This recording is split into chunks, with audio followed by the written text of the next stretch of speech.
네, 안녕하세요. 친친디 부동산 중개법인 중개업 금수저입니다. 안녕하세요. 공인중개사 짱짱신사입니다. 네, 오늘은 만담동산 주택임대차보호법 신문 10답 첫 번째 시간인데요. 일단은 사례를 먼저 보여드리겠습니다. 네, 만담동산입니다.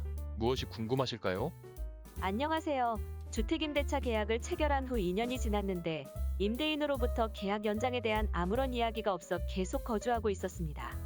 그런데 6개월 후에 갑작스럽게 이사를 가야 해서 방을 빼달라고 했더니 2년이 지나기 전에는 방을 빼줄 수가 없다고 하는데 계약 기간이 끝나기 전까지 방을 뺄 수 없는 건가요?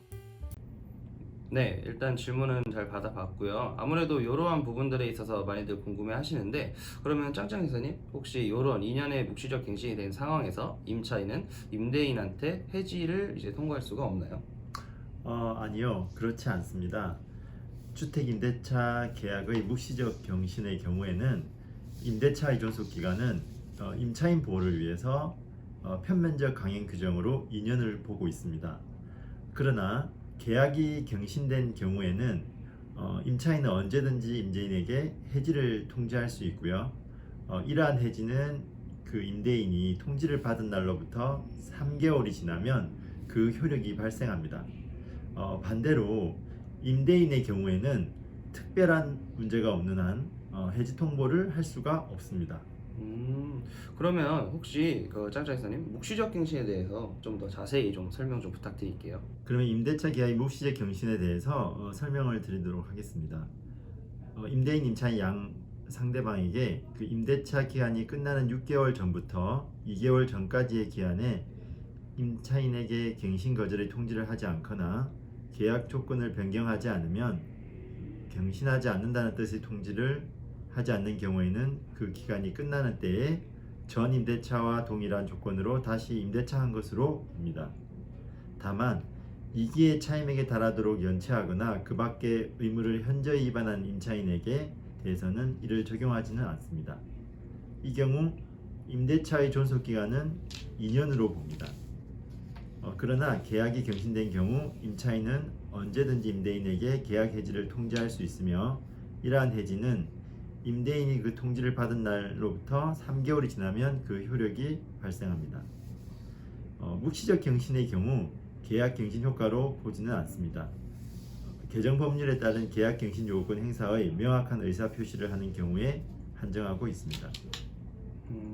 그러면 일단 묵시적 갱신은 계약 갱신에 이제 해당이 되지 않다라고 보는 게 맞네요. 네, 그렇습니다. 금수저님, 그럼 네. 최근 개정된 임대차 3법에 해당하는 계약 갱신 청구권에 대해서 간단히 설명 부탁드립니다. 네, 일단은 계약 갱신 청구권에 대해서 제가 한번 설명을 드릴게요. 일단 계약 갱신 청구권이란 이제 현재 거주 중인 세입자에게 2년을 더 거주할 수 있는 자격을 주어 4년까지 계약 연장을 통해서 보장하는 제도입니다. 임차인은 계약갱신 요구권을 1회에 하나여 행사할 수 있고 이 경우 갱신되는 임대차 존속기간은 2년으로 봅니다.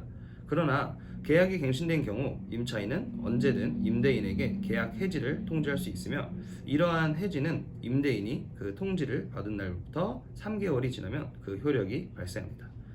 갱신되는 임대차는 전 임대차와 동일한 조건으로 다시 계약된 것으로 보고 다만 차임과 보증금이 주택임대차보호법 제7조의 범위에서 증감할 수 있습니다.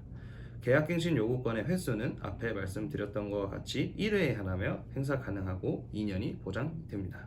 그럼 사례의 경우처럼 2년 계약 후 묵시적 갱신의 경우 아직 계약 갱신 청구권을 사용 안 했기 때문에 계약 갱신 거절 사유에 해당되지 않는다면 최대 기본계약 2년, 묵시적 갱신 2년, 갱신 청구 2년, 6년간 안정적으로 거주가 가능하다고 하겠네요. 네. 그러면 이렇게 되면 임대인이 이제 임차인에게 있어서 이런 묵시적 갱신이 어느 정도의 조금 중요한 변수가 될 수 있겠네요. 일단은 말씀하신 내용 중에 혹시 그 계약 갱신에 대한 이런 거절 사유가 또 어떤 것들이 있을까요?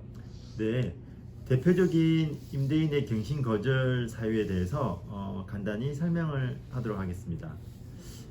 첫 번째, 임차인이 2기 이상의 차임을 연체한 경우. 두 번째, 임차인의 거짓 또는 부정한 방법으로 임차를 한 경우. 세 번째, 서로 협의하에 상당한 보상을 제공한 경우. 네 번째, 임대인의 동의 없이 전대한 경우.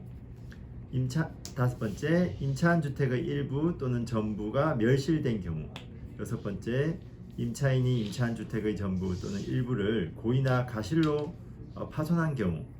일곱 번째, 재건축, 재개발로 인해 철거를 해야 되는 경우.